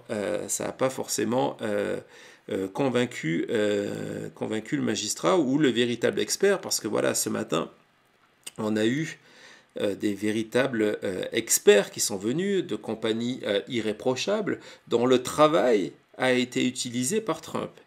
Et on a parlé de différentes propriétés. Je sais que souvent on me demande des nouvelles d'Ivanka. Donc le nom d'Ivanka a été utilisé. Par exemple, Trump aime bien mettre en avant qu'il a réussi tout seul, alors qu'on sait qu'il a eu le droit à un héritage et l'aide de son père et qu'il a hérité des bases de cet empire financier, même si après, il ne faut pas tout critiquer, il a eu aussi du succès. Beaucoup d'échecs aussi, mais il a eu du succès dans certaines de ses affaires. Ivanka est un petit peu dans la même chose en disant voilà, on s'est fait tout seul. Bon, elle oublie qu'elle est mariée avec Jared Kushner qui a eu plus de 2 milliards qui se retrouve à la présidence d'un fonds d'investissement où l'Arabie Saoudite a versé 2 milliards de dollars. Elle oublie de dire que grâce à la présidence de Trump, elle a obtenu des licences économiques et des trademarks en Chine qu'elle n'arrivait pas à obtenir. Et puis, elle dit dans ses déclarations, ouais, mais en fait, il ne nous a même pas laissé un appartement, et on apprend que tout ça est faux, qu'il y a un contrat de prévu à la Trump Park, qui est une propriété des plus prestigieuses de Trump à New York, où il y a un appartement où elle habitait, qui appartient à Trump, mais qu'à terme, elle va pouvoir acheter. Et ce qui est intéressant, c'est que cet appartement, selon les documents de Trump, il a deux valeurs. Il a la valeur de la vente à Ivanka, où le prix est extrêmement bas pour ne pas payer d'impôts sur la transaction. D'accord? Donc elle achète ça à prix coûtant, même plus bas que le prix coûtant. Et de l'autre côté, il y a le prix pour obtenir des crédits. Autre exemple, le 40, et donc qui est beaucoup plus important. Donc, encore une fois, il y a ce mécanisme où Trump augmente les prix lorsqu'il a besoin de crédit et baisse le prix lorsqu'il ne veut pas payer d'impôts. Et un des exemples qui a été mis en avant, c'est la valorisation d'appartements qu'il a dans le 40 Wall Street, donc le 40 Wall Street, qui avait une valorisation de 220 millions de dollars et qui en 2 ans est passé à 440. Donc ça a intrigué évidemment le magistrat et les enquêteurs, surtout que cette valorisation était effectuée pour une fois par un organisme extérieur, par un expert qui est venu, qui s'appelle Doug Larson, qui est venu témoigner et qui était sous serment, hein, rappelons ça, hein. Trump peut raconter ce qu'on veut, mais quand on est sous serment, c'est plus la même histoire, c'est pas un meeting politique, et donc Doug Larson sous serment, il nous a raconté quelque chose d'absolument catastrophique pour Trump, c'est que les documents où il y a son nom et les valorisations sont des faux, qu'il n'a jamais fait ces expertises-là. Qui n'était pas au courant que son nom avait été réutilisé, qu'il y a des appels téléphoniques qui sont mis en avant où il confirmerait de manière verbale la valeur de tel bien qu'il avait expertisé l'année d'avant. En fait, ces appels n'ont jamais eu lieu. C'est-à-dire que c'était la Trump Organization, lorsqu'ils remplissaient leurs documents à donner aux banques, utilisaient le fait qu'ils avaient engagé ce gars pour faire une expertise 3 ans plus tôt, pour justifier les nouveaux titres, les nouvelles valeurs, en expliquant que c'était la même personne qui avait fait ça. Et ça, c'était complètement faux. Et donc Trump, aujourd'hui, se retrouve accusé aussi non seulement de fausses déclarations, mais de la création de faux documents. Ce qui pose des questions extrêmement intéressantes et qu'on vient souvent... je sais que ce matin, j'ai répondu exactement à la même question sur Blue Sky, qui était de me demander, mais est-ce qu'il va y avoir des conséquences? Est-ce que ces banques, ces compagnies d'assurance vont se retourner contre lui? Oui, c'est une probabilité. C'est une probabilité que ce qui est en train de se passer à New York ne s'arrête pas à New York, que déjà il y avait eu un moment en parallèle à cette enquête menée par Laetitia James. Au niveau de Manhattan, il y avait aussi une enquête, mais cette fois-ci en pénal, avec des peines de prison, qui a été plus ou moins pas classée, mais qui a été mise sur le côté, c'est possible que des éléments aujourd'hui soient repris et que Trump en plus se retrouve poursuivi au niveau pénal. Et puis il y a la question de l'administration fiscale. Comment l'administration fiscale va réagir au fait qu'on voit qu'il y avait des mécanismes de je baisse la valeur de mes biens pour payer moins d'impôts. Donc il va y avoir sûrement des retombées au niveau fiscal. Et au-delà de ça, il va y avoir les banques, les compagnies, les experts qui découvrent. Doug Larson a découvert ce matin au moment du procès qu'il était cité sur des expertises qu'il n'a jamais effectuées de sa vie. Donc ce sont des gens qui aujourd'hui, par rapport à la réputation professionnelle, peuvent s'attaquer à Trump. Idem pour les banques. Lorsqu'on fait des fausses déclarations en disant voilà, j'ai plus que 2,5 milliards, sinon j'ai des pénalités, quand dans la réalité j'ai 1,2 milliard, il peut y avoir des conséquences. Donc ce qui va être intéressant à suivre, au-delà de la valeur de l'amende de Trump, c'est de voir comment tout ça va déboucher demain. Donc avant de donner la parole à Christian sur... Christian et Odd, ou Odd d'abord, qui je crois était arrivé avant, j'essaie de surveiller ça. Donc donner la parole à Odd, je voudrais repasser tout de suite sur le chat de YouTube. Mais avant ça, Thomas, est-ce qu'on peut faire une pause image de 2 secondes? Voilà.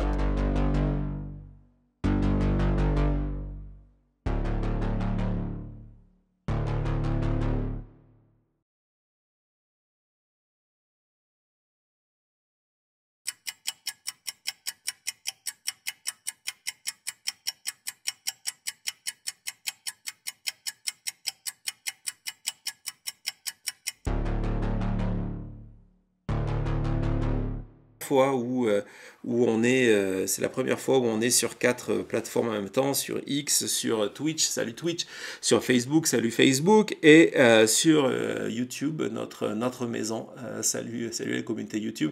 D'ailleurs sur YouTube, il y avait des questions, non, ou des gens à remercier, je sais plus, j'ai vu, tu m'avais fait un petit signe. Donc sur YouTube, je voudrais remercier Stéphanie. Stéphanie, merci beaucoup pour votre soutien et merci beaucoup pour participer au financement de la chute, à notre travail. Vous savez, je ne suis pas seul et surtout, comme je l'ai dit, si vous nous écoutez, vous nous découvrez aujourd'hui sur un de ces supports, Twitch, Facebook ou X, l'idée c'est vraiment de devenir, c'est une ambition qu'on assume, c'est de devenir votre premier rendez-vous francophone sur l'élection 2024, mais aussi sur les péripéties judiciaires de Trump, et vous allez voir, ce n'est pas fini. Donc merci Stéphanie, votre don sert à ça également. Robert, et qui dit si Jim Jordan, et Jim comme une gym, c'est son surnom, pour se moquer de lui effectivement, et rappeler ce qui s'est passé lorsqu'il était à OU. Donc si Jim Jordan est élu, il sera le Yeller of the House, et non le speaker. C'est vrai qu'il a en plus cette tendance à la fois à hurler et avoir ce look particulier en bras de chemise en permanence, mais pas à faire grand-chose, vu qu'en 16 ans, il n'a pas fait passer un texte de loi. Est-ce qu'on a une question super chat avant de donner... on a perdu Odd, de donner la parole à Christian. Non, je donne la parole à Christian alors. Non, Christian de Suisse. Si, donc ça se connecte. Voilà. Oui, bonsoir William. C'est Christian. Salut, on t'entend. Très bien Christian. Je m'attendais à avoir Aude au départ, mais bon. Ouais, mais ça malheureusement... on l'a perdu. On l'a perdu. C'est comme ça. Bon. Alors, pour une fois, je ne ferai pas un commentaire ironique comme dans les réponses à tes tweets. Ouais.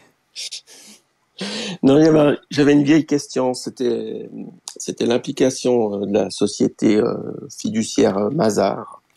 Mm-hmm. Je suis quand même un petit peu surpris de leur défense en disant comme quoi ils étaient juste là pour comme caisse enregistreuse. Compiler. Trump. Le mot qu'ils ont utilisé, c'est effectivement compiler les valeurs qu'ils lui transmettaient. Mm-hmm. Je veux dire, une société comme... Alors, est-ce que c'est Trump qui a joué, qui a volontairement pris une société avec une excellente réputation en pensant qu'en donnant ses comptes, il serait audité de manière non officielle, mais quand même qui a une... Comment ça veut dire ça? du sérieux derrière cette société pour évaluer les biens. Et puis ils disent voilà, on arrête. Et puis ils ont quand même travaillé pour lui pendant 8 ans, 2012 à 2020. Et puis ils voient les valorisations des biens comme ça augmenter sans poser de questions. Ça me laisse quand même un peu perplexe par rapport à cette société, quoi. Non, c'est sûr qu'il y a des tas d'autres questions à se poser dans le même style. On sait la manière, le dernier crédit par exemple qui est donné par la Deutsche Bank, crédit pour 250 millions de dollars, il y a la même logique. C'est un moment où les autres banques refusent Trump et eux acceptent de donner un crédit. On sait très bien que le monde financier n'est pas cloisonné au point que si toutes les autres banques refusent, Deutsche Bank n'est pas au courant. Donc il y avait une volonté de Deutsche Bank de venir sur ce contrat-là. Alors après, il y a des questions du pourquoi et du comment. J'en avais parlé, je ne sais pas si tu étais là, de rappeler que le fils, la personne en charge de ce décès-là est le fils d'un des magistrats de la Cour suprême. Donc il y avait cette dimension en plus politique qui est extrêmement troublante. Il y a aussi, il faut pas être innocent, et tu le sais, il y a des commissions qui sont attachées à tous ces crédits, à tous ces prêts.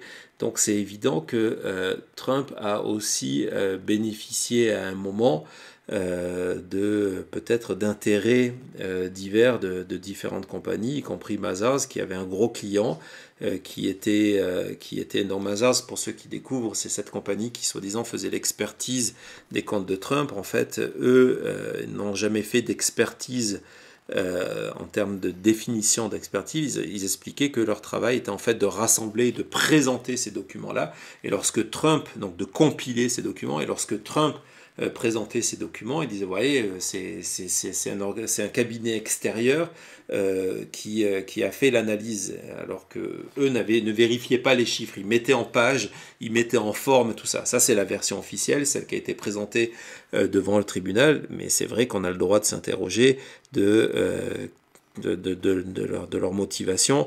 Il a fallu effectivement attendre plusieurs années pour que eux-mêmes, lorsque les enquêtes ont commencé à s'accélérer, renoncent à leur contrat, cassent leur contrat avec Trump, et en disant qu'ils ne pouvaient plus se porter caution des chiffres que leurs documents présentaient, parce que ils avaient été mis au courant de différents problèmes sur la valeur. Mais est-ce qu'il y a eu à un moment un employé qui a bénéficié un cadre, un dirigeant qui a bénéficié de largesse? Tout ça, c'est possible, effectivement. Ouais. Ok. Et puis la Géorgie, ça avance un petit peu, là, on a plus longtemps. Oui, la Géorgie, je voulais en parler hier, mais en fait, il fallait faire un choix dans tout ce qui est en train de se passer. La Géorgie, oui, ça avance, et il y a des choses extrêmement intéressantes et complexes à raconter, donc j'espère le faire bientôt. Ça avance parce qu'il y a la sélection des premiers jurés pour les procès qui vont débuter d'ici la fin de l'année, dans celui du Kraken, de l'avocate dont le nom m'échappe à l'instant. Donc c'est en train d'avancer, il y a des procédures en cours, et puis il y a une formidable, ça fait plusieurs semaines que j'en parle, il y a une formidable partie d'échecs en train de se jouer entre la procureure et le nouvel avocat de Trump. Et comme je le dis aussi, quand Trump a des avocats qui sont des clowns complets, parce que ça a souvent été sa signature, ou alors quand c'était pas des clowns, c'était des filles qui passaient bien à l'antenne, ça a aussi été sa signature, et une signature assumée. Et il est souvent allé recruter ses avocats chez les abonnés, les habitués, les invités des plateaux de Fox News. Mais là, en Géorgie, parce que c'est une affaire extrêmement grave et qui ne tombe pas sous le coup fédéral, comme vous le savez tous, il est allé engager de très très bons avocats, et il y a une partie d'échecs formidable, mais j'espère en parler très prochainement, parce que ça prendrait plus de temps que ce qu'on a aujourd'hui. Très bien. Ok, merci. À très vite, Christian. Merci de ton soutien. Bye bye. Au revoir, merci. Donc il y a Laure qui est revenue, donc on va donner la parole à Laure. Donc je vous explique, si vous nous rejoignez, Laure est sur X, et en même temps nous sommes sur Twitch, en même temps nous sommes sur Facebook, et en même temps nous sommes sur sur YouTube avec le chat qui est toujours bien présent. Donc Aude, c'est à vous. Vous êtes connecté. Je pense que vous pouvez parler. Normalement, c'est bon. Voilà, tout fonctionne. Désolé pour tout à l'heure, je ne sais pas ce qui s'est passé, mais bon, voilà, on y est. Non, ça doit être de mon côté. J'avais déjà fait l'essai la dernière fois avec ma tablette, et visiblement, la tablette, ça veut pas. Bon, ben Donc, voilà. là, je suis sur le téléphone, en espérant que ça continue de fonctionner. Donc, déjà, je voulais vous dire merci, parce que vraiment, j'ai découvert votre compte il n'y a pas si longtemps que ça, bien après l'élection de 2020. Et je dois avouer que c'était superbe de revoir les épisodes et d'écouter ce qui se passait. Merci beaucoup. Voilà. En fait, moi, j'avais une question sur... bon, là, clairement, la Trump.org, bon, elle est en liquidation. Est-ce que ça va impacter pas seulement la famille Trump, mais d'autres entreprises, que ce soit aux États-Unis, en Europe, en Asie, pourquoi pas dans l'océan Pacifique ou... Ouais, je ne pense pas, parce que de toute manière, si la compagnie... Donc pour l'instant, il y a eu, effectivement, vous faites bien de le rappeler, il y a eu une décision du magistrat, après avoir condamné Trump pour fraude, à appliquer ce qu'on appelle la peine de mort des entreprises à New York, donc de placer l'ensemble des biens de la Trump.org et des compagnies appartenant à la Trump.org en liquidation et sous l'autorité d'un liquidateur judiciaire sous 10 jours.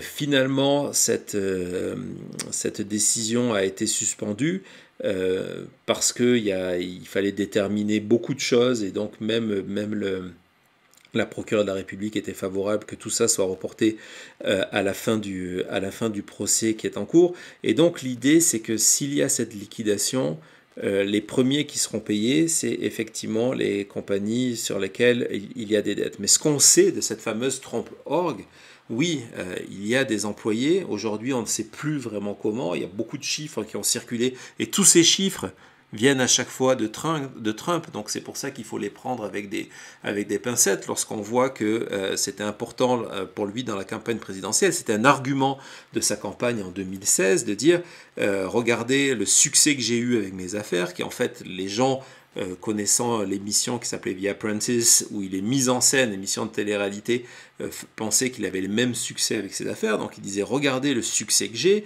une fortune de 4 ou 5 milliards de dollars, j'ai 25 000 ou 30 000 ou 40 000 employés, selon les déclarations, ça a augmenté. Donc en fait, il n'y a pas un chiffre précis, mais ce qu'on sait, c'est que la plupart des structures de Trump.org, ce sont souvent des coquilles vides qui servent à acheter des biens, à revendre des biens, à louer des biens, à échapper aux impôts, à faire venir de l'argent. Parce que ça aussi, ça va être une des découvertes s'il y a liquidation, lorsqu'il va y avoir cette liquidation, c'est qu'on va accéder, le liquidateur en tout cas va accéder à toute cette comptabilité et toutes ces manières, encore une fois, de financer ces opérations en échappant au fisc.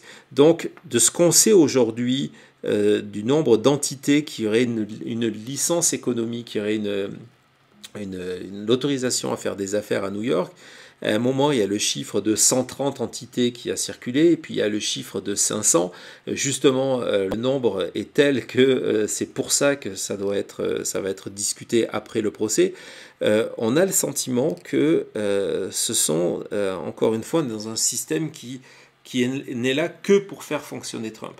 Donc avec un impact économique limité sur le reste. Donc je ne pense pas que cette liquidation ait un impact sur l'économie américaine ou sur l'économie d'autres pays, qu'elle mette en défaut certaines banques peut-être, mais dans des montants qui sont limités. Il y a une réelle valeur aux biens de Trump, pas forcément Mar-a-Lago.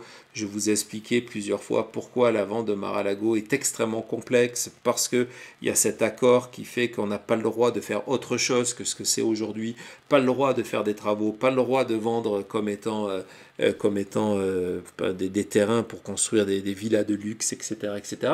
Donc je pense qu'à la fin, oui, il y a des gens qui vont perdre leur boulot, ça c'est certain. Il y a des gens qui vont se poser la question de se dire, ok, avoir un club comme Mar-a-Lago, c'est de perdre de l'argent toutes les années, est-ce que ça vaut la peine? Mais je ne vois pas de retombées importantes sur l'économie mondiale. Ok, je vous remercie. Je vous en prie. Avant de donner la parole à Jean-Noël, c'est ça, avant de donner la parole, non, quelque chose? Oui, si, donc, oulala, sur le fond jaune, sur le fond clair, je vois plus rien. On va changer la couleur parce que ça devient difficile. C'est très difficile, c'est très très plaisir. Ouais, un peu en bas, ça c'est bien. Petite question, si Trump est élu avant le procès, il fera en sorte de faire annuler toutes ses inculpations? Non, donc il échappe à tout ça, IRS, 6 janvier, document. C'est un des scénarios. Un des scénarios, et c'est pour ça que de toute façon, la seule stratégie de Trump aujourd'hui, on le voit encore, il faut absolument que je ne vous parle pas aujourd'hui, parce que ça fait 1h40 que nous sommes là, il faudra absolument que je vous parle de ce qui est en train aussi de se passer en Floride, où il y a cette volonté vraiment et puis en Floride, c'est en train de marcher, de repousser le procès après l'élection. Il y a une volonté d'être élu avant, de repousser les échéances après, parce que effectivement, lorsque c'est des plaintes au niveau fédéral, ça ouvrirait la porte à Trump à créer une jurisprudence qui est de se auto-pardonner. C'est quelque chose qui n'existe pas, mais que l'on sait que Trump explorera. Il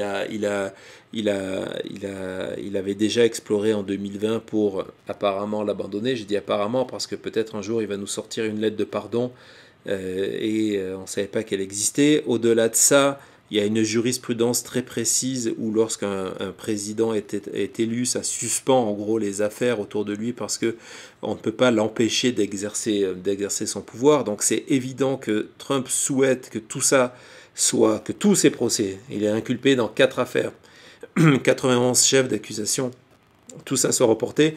La Géorgie est un peu un cas particulier, excusez-moi. La Géorgie est un cas particulier parce que c'est pas une affaire en fédéral, donc il n'a pas le même impact. C'est une affaire au niveau de l'État avec des lois extrêmement précises. Il est poursuivi dans le cadre du RICO Act, du Georgia RICO Act, où vous savez s'il est condamné à une peine de prison, c'est un minimum de 5 ans. Donc voilà, mais c'est évident que le calcul de Trump aujourd'hui, il y a un double calcul. C'est que s'il est élu, il souhaitera évidemment échapper à la prison. Et puis si pour une raison X ou Y, il n'est pas le candidat, on ne va pas vers ça, mais imaginons que finalement ce n'est pas lui le candidat républicain à l'élection présidentielle, il y aurait des négociations pour apporter son soutien en échange que le président républicain, s'il est élu, le pardonne après. Donc oui, c'est dans l'ordre du jour. Je vais donner la parole à Jean-Noël sur X.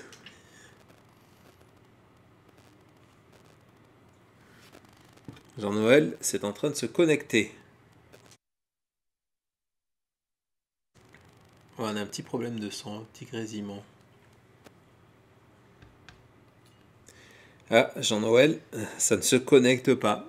Donc si Jean-Noël ne se connecte pas et qu'il n'y a plus, malheureusement, vous voyez, c'est aussi une des raisons pour laquelle il y a plein de raisons de quitter X, mais une des raisons de quitter X, c'est que technologiquement, ça ne suit plus.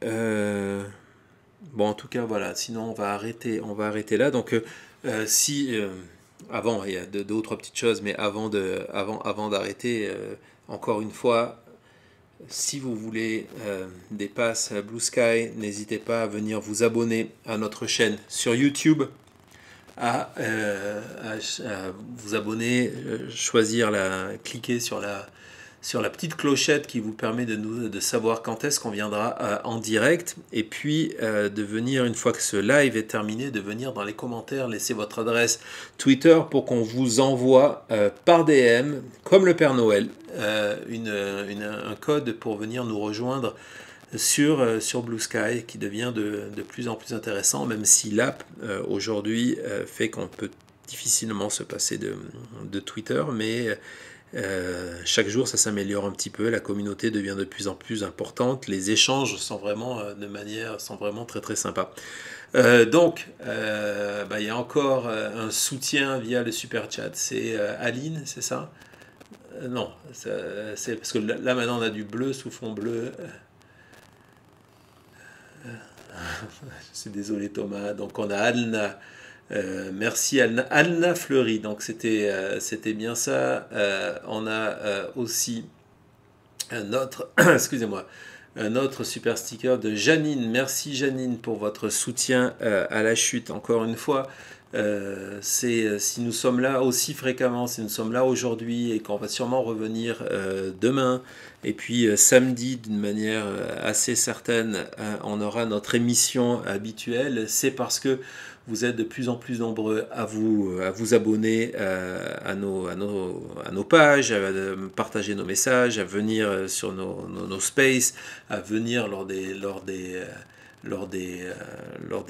super chats, de venir lors des chats sur YouTube, maintenant à venir nous rejoindre sur Twitch, à venir nous rejoindre sur Facebook. Il y a Bruno aussi. Bruno, merci Bruno qui est parmi nous, qui lui aussi est un des membres de la communauté Patreon. Patreon, c'est vraiment aujourd'hui, ce sont devenus les membres fondateurs de cette communauté La Chute.